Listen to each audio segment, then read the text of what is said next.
Today's episode of Readus 101 is recorded in front of a live studio audience. No, seriously, I have friends over.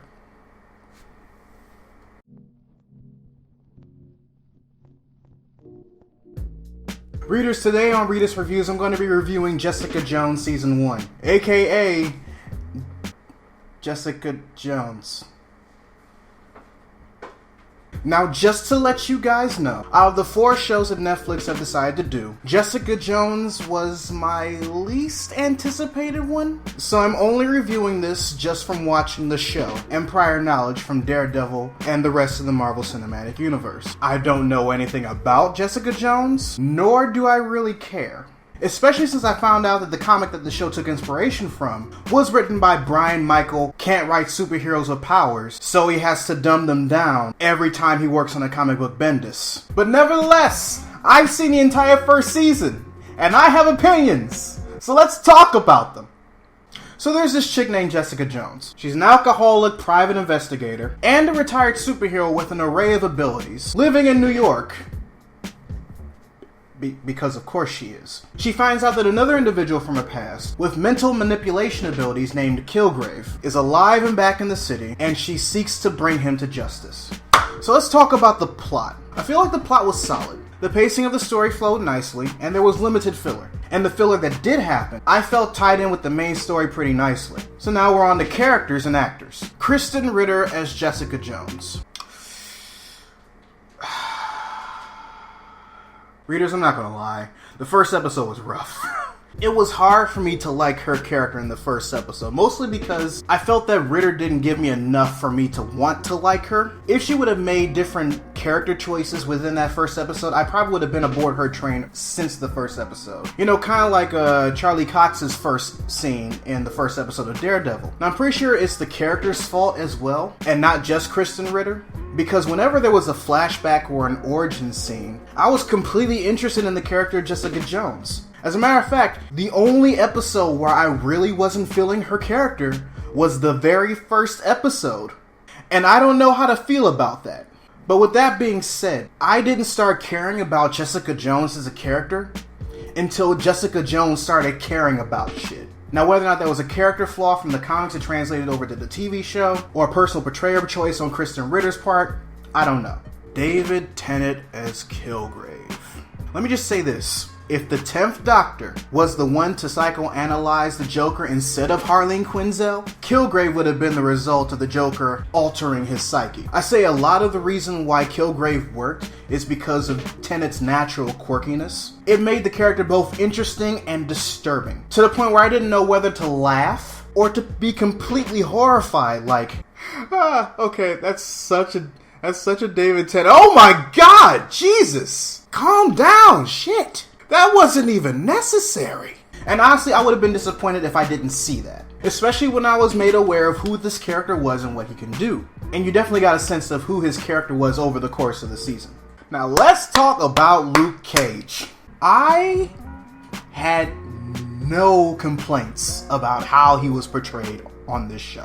As a love interest, he was the perfect complement to Jessica, and I found him likable since his very first appearance. I feel that Mike Coulter's performance was the main thing that made me like and believe Luke Cage's romance with Jessica Jones, and it gave Ritter something to work with to make it more believable. Because if there's anything that I hate in a movie or a TV show, it's forced romance.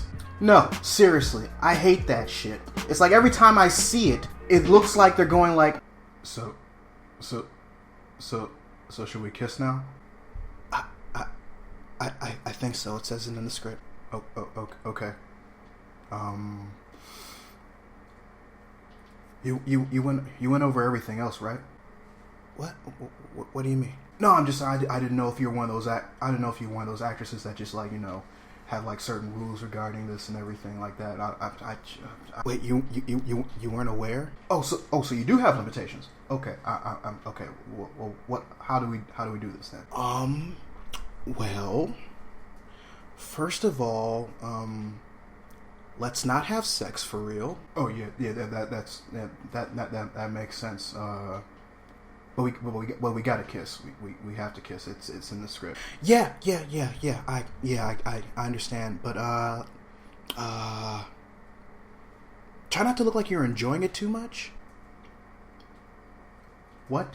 It's fine. It's fine. Let's just get this over with. It's almost break time anyway. I'm sorry. What's my motivation here? Tell me I'm lying though. Trish Walker. Trish Walker was a peach. She was a gem. I wasn't expecting much of her, but when I got shit, I got shit. I compare her development to Foggy Nelson from Daredevil and watching his development over the course of that show. It was just nice. I feel like it was the most realistic according to how, like, quote-unquote normal people act in the MCU. However, like Mike Coulter, I felt that Rachael Taylor put in more work than Ritter as far as, like, making the dynamic between Trish and Jessica Jones work. Even though Krysten got better over the course of the show, I felt like a lot of what the show wanted to convey to you about the relationship was put on Rachel's shoulders, and she carried her burdens pretty well, unlike somebody I know who is sworn to carry them. It always gets in your way every time you're trying to leave your fucking house! Then we got Carrie-Anne Moss as Jerry Hogarth. And honestly, this was perfect cast. The character was perfect for Moss's demeanor and general attitude that we're introduced to in the Matrix trilogy when she played Trinity. And it was also interesting seeing how many layers of worthless this character had. Cause fuck this bitch. Watch the show, you understand what I mean. And I'm not just being spiteful, literally. Yeah, just fuck this bitch. Then we have Will Trevall as Sergeant Will Simpson. And I got nothing to say about his character. He was there, he did his job, and now he's gone. So let's talk about the pros. Things I liked about the show. And the main two pros I have for the show are, number one, I like the general use of powers and abilities over the course of the show. Mostly on Jessica's end and on Kilgrave's end. Luke Cage I felt was more general superhero, low budget shit, which is understandable. And whereas I did appreciate the fact that they actually displayed how impenetrable his skin was, Luke Cage was like always too low-key with his shit to generally display them when he didn't willingly do it. Jessica Jones and Kilgrave, on the other hand, you saw how they generally use their abilities over the course of their everyday life. And they did it in a way in which there was a general normalcy to how they used them. Like Jessica Jones would just like accidentally drop her keys underneath her car. So, okay, fuck. Lift up the car, pick up my keys, jam the car down. Alright, now I can finally get to work. Shit like that. I enjoyed that. Practicality, that's the word. Fuck! Second pro, like in Daredevil, the supporting cast was both engaging and fun to watch. There was only like 2 instances in which I was looking at a supporting character on screen and was like, ugh, I don't care!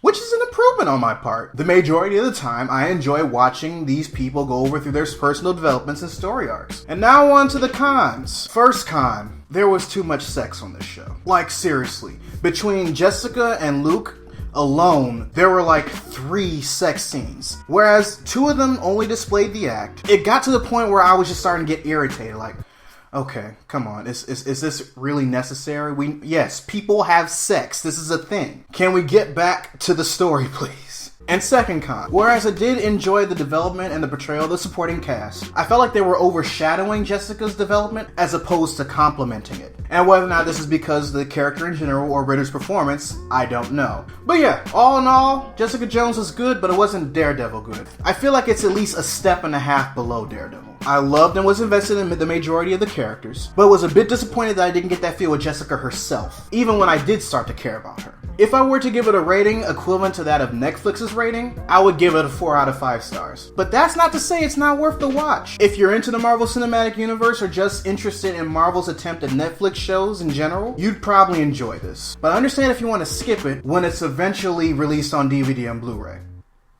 Because we know it is. So your homework assignment for today. Did you watch Jessica Jones? Did you like it? Did you dislike it? How'd you like it compared to Daredevil? Let me know in the comments section, because I'm genuinely interested. Anyways, this is Readus 101. Class dismissed.